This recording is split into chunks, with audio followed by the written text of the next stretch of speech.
Hata sasa wewe ni Ebeneza, tulipofika wewe ni Ebeneza.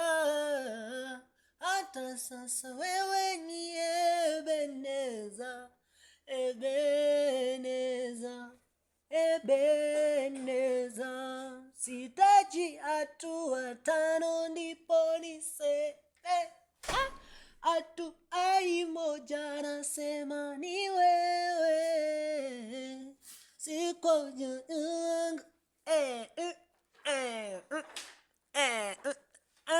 zako nimefika hapa, kwa makubwa ni wewe, ni wewe, kwa madogo ni wewe, ni wewe.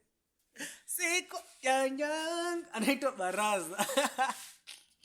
Wewe anaitwa Baraza mwenyewe, Dismas. Yaani pasipo yeye uchokozi mimi nimetulia, lakini akiwa